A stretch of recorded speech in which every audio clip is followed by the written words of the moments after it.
La industria entre luces amarillas y un dardo al PIT-CNT.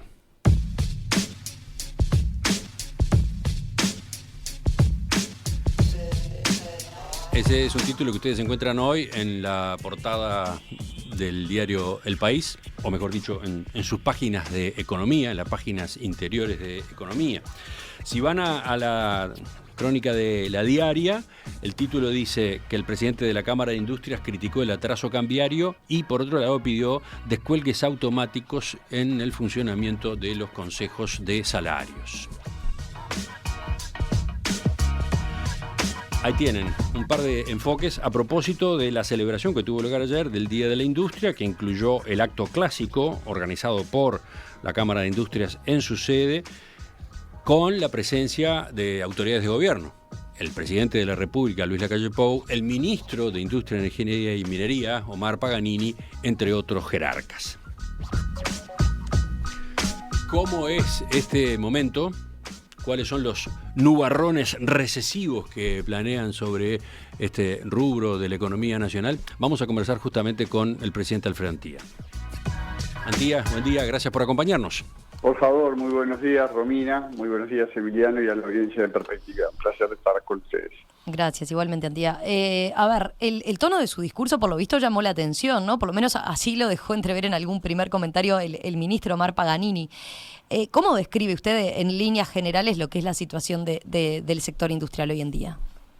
Y veníamos con un viento que nos hacía salir de la situación de pandemia, que nos ilusionaba a recuperar, a recuperarnos de un pasado que había sido muy complejo para la industria nacional, que venía de una década prácticamente perdida, porque hay que ver que entre 2011 y 2021 la producción, el volumen físico que el INE audita era el mismo, es decir, la industria estaba produciendo lo mismo. Y en ese interín, ¿qué pasó? Surgieron nuevas industrias y cayeron muchas. Fue un proceso muy doloroso. En el último quinquenio prepandemia, 2015-2019, se destruyeron 24.000 puestos de trabajo y nos metemos en la pandemia y nos caemos por el tobogán. Sin embargo, salimos con vigor, con fuerza, y nos encontramos con un escenario de crecimiento hasta primera parte de este año. Y después empiezan a haber luces amarillas, y eso tiene que ver con el mercado interno por un lado, con la situación argentina, que nos invade de productos a precios, mire, para que la gente entienda, no es el término exacto, pero son casi predatorios, porque cuando uno va a una góndola, es productor de alimentos, y se encuentra con que su producto, el costo de su producto no alcanza el precio de venta que se ofrece en el mercado formal, bueno, ¿qué dejamos para el informal? Que también lo vemos presente por la capilaridad que tiene nuestra frontera, que dejamos para lo que dejamos de consumir cuando viajamos a Argentina, o lo que los argentinos ya no consumen porque no vienen. Entonces ahí tiene un foco, de preocupación que quita consumo y que quita, producción y trabajo al país.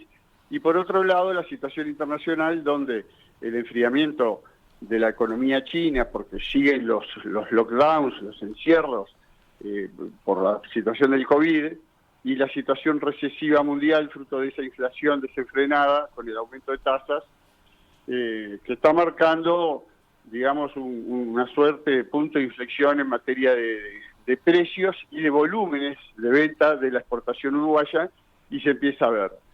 Y si usted se traslada al mercado local y ve que el dólar se mantiene planchado y no acompaña en su evolución, el tipo de cambio que se está desalineando de su nivel de equilibrio, entonces los márgenes de la industria se complican, las expectativas entonces se empiezan a afectar, eso empieza a afectar la inversión, que había sido muy buena en los últimos años. La industria, si no se rejuvenece, si no adoptan medidas que le den productividad interna, entonces realmente se complica, porque es la forma que tiene que defenderse, la única que depende de sí mismo, porque los demás episodios de entorno como los que describíamos son fruto de una realidad que tiene que ver con el país, que tiene que ver en muchas cosas con elementos que Uruguay debe resolver y que tiene que ver con el entorno internacional donde nada podemos hacer. A ver, pero para repasar algún número que ubique a los oyentes, hace un rato dábamos estos datos cuando incluíamos la noticia. Si consideramos el periodo enero-septiembre de este año y comparamos con el mismo periodo del año pasado, hay un crecimiento de la actividad industrial de 2,7%, ¿no?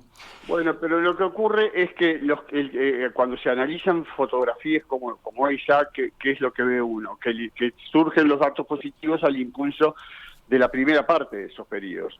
Nosotros lo que estamos viendo que hay ya algunas variaciones de estancamiento, incluso negativas en el índice de producción, en esta última parte del año, y la expectativa que estamos viendo por la caída de la rentabilidad de los negocios de exportación y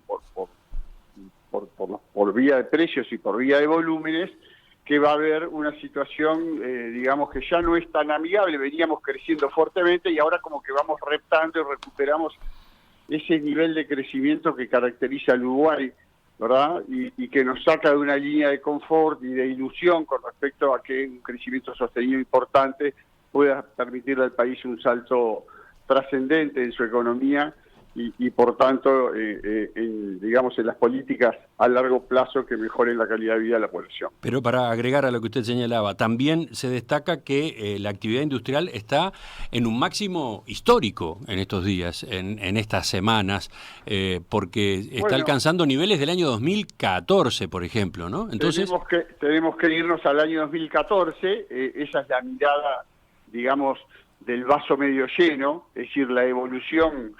Emiliano, si nosotros sacamos estos últimos 3 meses o 4 meses cuando empiezan los nubarrones, entonces solo nos íbamos a fijar en el optimismo que veíamos. Ajá. Lo que nos preocupa es que hay como un momento bisagra que se consolida porque el mercado interno no ayuda, por esta descripción que yo le hacía de la situación en Argentina, ¿verdad? Y por el hecho de que China, fíjense la audiencia, ¿no? Por primera vez estos últimos 2 meses, Brasil superó a China en las compras que le hace al Uruguay.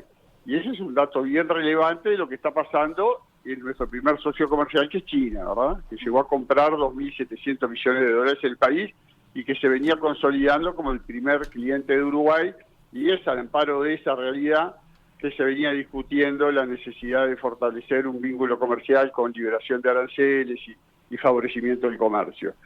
Ese es el escenario en el que estamos. No sabemos cuánto va a durar. Antía, y también hay diferencia ahí, describiendo de vuelta el escenario en el que está el sector. ¿Hay diferencias notorias en la interna de las distintas industrias, de los distintos rubros industriales? Y bueno, sí, por cierto, nosotros cuando hablamos en términos generales, no obstante lo cual, en el crecimiento, esto es interesante saberlo porque la audiencia tiende a pensar, la población en general, que la industria ha crecido al influjo de las materias de los bienes industriales que se hacen a partir de materias primas nacionales, y es cierto, pero las demás, los productos industriales propiamente dichos, también han crecido y han crecido fuertemente en volumen físico y en exportaciones, y ese tironeo hacia arriba ha variado casi que en idénticas tasas. Ahora bien, es mucho más grande el volumen, casi un 70-30, de lo que es, digamos, la exportación y la producción de bienes de origen agropecuario, que es los bienes de origen industrial. A la interna de todos esos sectores, bueno, vamos a encontrarnos con algunos sectores industriales que todavía están, digamos, ralentizados en su crecimiento, el sector, supongamos, cuero, metal común. Fíjense, un sector que no se termina de recuperar es el de las bebidas, y esto tiene que ver con la fotografía de que recién ahora estamos, digamos, en un mundo donde estamos abiertos y hacemos reuniones y hacemos celebraciones.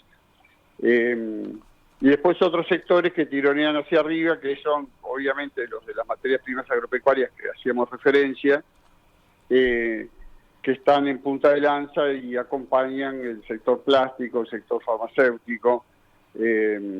Y bueno, habría que mirar en la letra chica para describir un poco la situación a la población.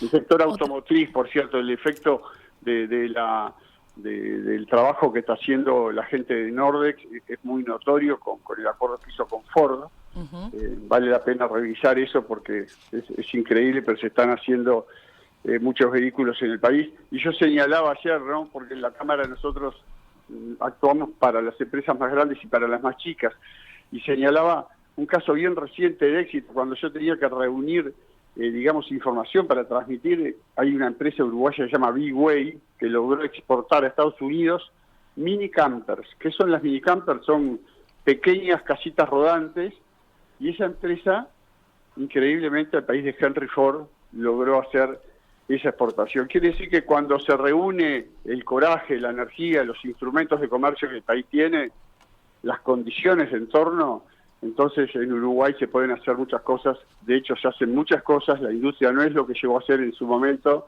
pero hay algunos emprendimientos en el país muy variados que vale la pena conocer y saber que desde el Uruguay se hacen muchas cosas que son interesantes y que nos alientan a pensar que en mejores condiciones de entorno, entonces podrían ser muchos más los productos industriales que se hagan, y la importancia que tiene para la economía del país, ¿no? Porque ahí en las industrias, bueno, ustedes lo decían, ¿no? Los salarios son superiores a la media, la brecha salarial de género es menor, tenemos, digamos, una fuerte impronta de presencia femenina en las plantas, tanto a nivel técnico como a nivel de operario.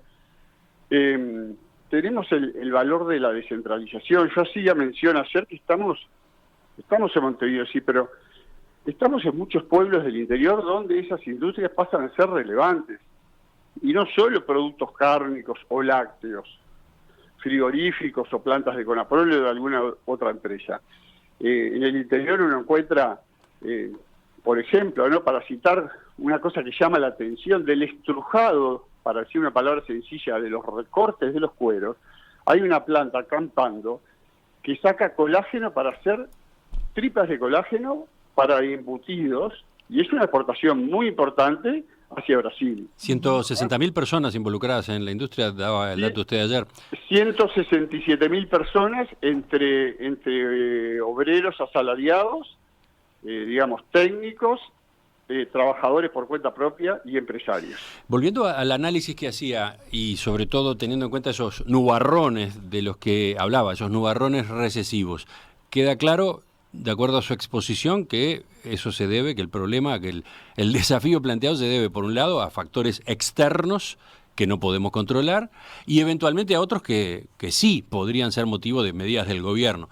Le pregunto entonces concretamente por esto último, cuando ustedes hacían la exposición ayer ante las autoridades, ¿qué es lo que estaban solicitando? ¿Qué tipo de medidas, qué tipo de reacción? Mire, yo ayer me tomé, digamos, el trabajo de leer una nota que salió publicada en la prensa hace poco, que tuvo poca repercusión, acerca de una necesidad que tiene ANCAP, digamos, de sacarse de encima algo que le cuesta al Uruguay $700.000 por año, que es una pequeña planta de abastecimiento de aviones en el aeropuerto de Laguna del Sauce. Resulta que el sindicato ANCAP se opone, y la presidenta del sindicato declara que no es por las fuentes de trabajo, sino que es ideológico, dado que buscan defender la presencia del ente. Es decir, lo que iba a hacer ANCAP, o lo que va a hacer, es darle esa planta para que la maneje el propio aeropuerto, porque debe tenerla abierta las 24 horas del día por si baja algún avión y mejorar la calificación de la Agencia Internacional de Aviación. Y todavía remata la señora presidenta del sindicato ANCAP: no estamos reclamando por puestos de trabajo, porque como funcionarios públicos, si se cierra un área, ninguno de nuestros compañeros se va a quedar nunca sin trabajo. Ese no es el tema. El planteo viene por el lado ideológico. Entonces, cuando uno está en el sector en competencia, ¿verdad?, donde la suerte de la empresa y de los trabajadores va de la mano, y uno lee declaraciones de esta naturaleza en el sentido de no me importa si pierdo porque lo importante es lo ideológico, entonces uno dice, bueno, pero los cambios que podemos hacer en Uruguay, ¿los podemos hacer con esta línea de razonamiento? Esos son los cambios que el Uruguay necesita para que la industria sea más competitiva: bajar el precio de los energéticos. Y por otro lado, en cuanto al valor del dólar, que era otra de sus inquietudes, usted señaló que tienen diferencias de criterio con el Banco Central. ¿Qué es lo que se puede hacer justamente pensando en el Estado, pensando en las autoridades? No, simplemente ahí expresamos que hay un índice de margen bruto de rentabilidad del sector exportador que nosotros seguimos con otra metodología a nivel de Cámara y con datos además muy expresivos de lo que es la exportación uruguaya y nos larga un número diferente y nos preocupó que el Banco Central utilice una información que entendemos es inadecuada y que conduce a posicionamientos erróneos, ya que es el banco quien decide la política monetaria y cambiaria del país. Uh-huh. Entonces, ese es un punto de alerta. ¿Qué es lo que puede hacer? Y bueno, estamos en una situación compleja porque la inflación está alta, entonces suben las tasas, el dólar se deprime, el dólar ya no subía porque el ingreso de divisas vía, digamos, ingreso de capital por las inversiones que se están haciendo y por lo que fue todo ese flujo de dólares que ingresó por las exportaciones buenas en volumen y en calidad de precio que se hicieron durante todo este tiempo, entonces generan esa excepcionalidad que Uruguay tenga un dólar muy bajo. Ahora, ¿podemos seguir mucho tiempo así? Y bueno, la inflación en dólares está por encima del 15%, y esos son márgenes que el exportador pierde a la hora de hacer negocios cuando se encuentra que ingresa a otros mercados donde además tiene que pagar aranceles, posiciones que seguramente muchos de nuestros competidores directos tampoco tienen. Entonces, es un cúmulo de cosas que nos obliga a pensar que es en los momentos, digamos, también de alza de la economía, que hay que ir por los cambios. ¿Y qué cambio concretamente? Bueno, recién hacía referencia a los energéticos. En materia laboral tenemos mucho por hacer, ¿verdad? En materia laboral tenemos un sistema que persigue más el salario que el empleo, y eso lo dicen economistas de primer nivel. Mire, hace pocos días leí una nota en La Diaria de los economistas Fleitas y Burdín, y que dice claramente que a este régimen de negociación colectiva hay que darle un ayornamiento que permita reconocer que lo que se fija en salarios ahí entre cuatro paredes y entre cuatro personas define la suerte de todo un sector de actividad, sin importar el tamaño, sin importar la ubicación de la empresa. Por ejemplo, empresas alejadas de los centros de consumo y de distribución, que se ven de un día para el otro en que tienen que hacer esto y que tienen que pagarlo, y se les vuelve difícil. Y otra característica que tiene el sistema es el asunto de la ultraactividad, ¿verdad? Que ahora felizmente se va a levantar en el proyecto de ley que tiene media sanción en el Parlamento para corregir las observaciones de la OIT. Agregar elementos a la negociación, beneficios, más beneficios, y dejarlos en forma ultraactiva para siempre, está bárbaro si se puede pagar. Si no se puede pagar, las empresas se achican, las empresas reducen las plantillas o directamente se van. Nosotros tuvimos un caso doloroso este año, pasan los meses y uno se olvida, pero tenemos una empresa con décadas en el país, con alta tecnología, la empresa Sinter, que hacía tubos de acero para la industria automotriz, ¿no? Que tenían un sellado perfecto, que fue incluso una innovación del Uruguay, motivó que esa empresa fuese comprada por capitales extranjeros. Cuando llegaron e invirtieron más en el país a partir de esa invención que le decía, Uruguay entre salarios y beneficios salariales pagaba 20% menos que Brasil. Ahora se fueron a Brasil donde pagan 50% menos que Uruguay. ¿Estamos diciendo que los uruguayos ganen menos? ¿Estamos yendo en contra de los trabajadores? No, lo que decimos es, cuando hacemos la negociación salarial, ojo con agregar cosas que después no se pueden pagar, porque lo que pasa es que nos encontramos, como en el caso de Sinter, que apagaron la luz de un día para el otro. Y ahora, sí, Romina, para terminar. Sí, no, Antía, le iba a preguntar respecto a eso, ¿no? Usted menciona y ponía el foco en los descuelgues de los consejos de salario. Desde el sector sindical se señala que eso ya está previsto, ¿no? Porque ningún sindicato responsable puede entender Romina, que quiere perder fuentes de trabajo si efectivamente la empresa no puede pagar eso, ¿no? Pero Romina, ¿sabe que eso no es cierto? Mire, yo le decía a una colega suya, nadie lo ha hecho, habría que pedirle al Ministerio de Trabajo un informe de estos de acceso a los documentos públicos. Yo tengo un dato que no lo tengo confirmado, que en el momento de la pandemia 2021, apenas 5 empresas uruguayas accedieron a descuelgues. Hay 220.000 empresas en el país. No me digan de que es sencillo porque no se hace. Porque ¿sabe por qué no se hace? Uh-huh. Porque hay que ir a mostrar toda la información de la empresa y después se lo tienen que votar. ¿Y cuál es el estímulo que tienen para votar ahí en el Consejo de Salarios a un competidor para que salga? O para que bajen los salarios o bajen las condiciones porque esa empresa no puede pagar.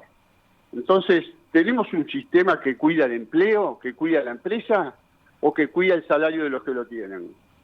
Ojo, porque mandamos a la gente a la informalidad, por un lado, y por otro lado, favorecemos a las empresas más grandes. Entonces, nosotros no queremos un país con megacorporaciones en una punta y en la otra punta informalidad y jornales solidarios. No es el Uruguay que tenemos. ¿Dónde están los conceptos de libertad que establece la Constitución de la República con tanta insistencia y con tanta claridad en el tema laboral? Ahora, entonces, en el plano del atraso cambiario que usted resaltaba hace un rato, de vuelta, ¿qué es lo que se puede hacer? ¿Hay margen en el gobierno?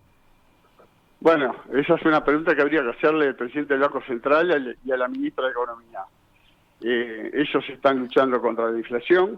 Creo que la suba de las tasas fue determinante en que las expectativas del dólar se mantengan como están, ¿verdad? Y lo cierto es, como decía yo ayer, que en la medida que el atraso cambiario se verifica y llega para quedarse, entonces la situación se vuelve muy compleja para el sector, porque cuando las empresas no tienen rentabilidad, toman decisiones, y las decisiones tienen que ver por cortar actividades que les llevan a perder dinero, punto. El resultado es gente que va al seguro de paro, gente que no tiene trabajo. No queremos eso, y más que meternos nosotros en cuáles son las decisiones que el gobierno debe tomar, yo creo que ahí, los que deben arremangarse son ellos. Y en respecto a Argentina en particular y la competitividad con Argentina, con los problemas que usted estaba señalando que eso está trayendo a la industria, la diferencia cambiaria es abismal, ¿no? Lo sabemos, lo está padeciendo los departamentos de la frontera.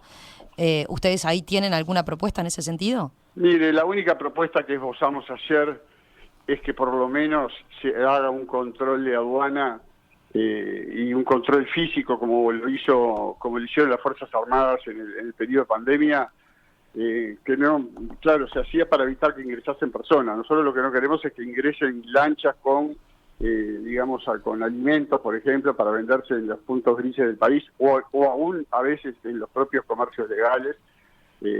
Lo que no queremos es el contrabando, porque si ya no podemos competir con los productos formales, ¿qué dejamos para los informales? Que además no pasan por los controles sanitarios que el país tiene. Entonces, por lo menos lo que pretendemos es eso, por lo menos lo que pretendemos es que cuando el Estado hace compras públicas, revise los pliegos en un sentido empático con la producción nacional, porque estamos en una situación que para muchos sectores es compleja.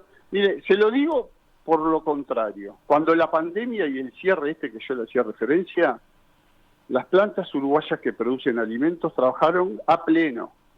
Nadie fue al seguro de paro, algunas aumentaron los turnos. ¿Y eso por qué fue? Porque el mercado formal seguía entrando, porque ese nunca se cortó, ¿verdad? Pero el informal sí se cortó. Entonces, ahí tuvimos una industria pujante que aseguró, el abastecimiento alimentario del país, y sin embargo ahora vemos dificultades. Realmente las empresas están en una situación complicada, la mayoría de ellas, por la diferencia de costos y por el ingreso de mercadería ilegal al Uruguay. Creemos que hay que cuidar las fronteras porque es la forma de cuidar el trabajo del país. Alfredo Antía, presidente de la Cámara de Industrias del Uruguay, le agradecemos su participación esta mañana en Perspectiva. Un placer, un saludo a ustedes, mucho gusto. Que pase bien. Adiós.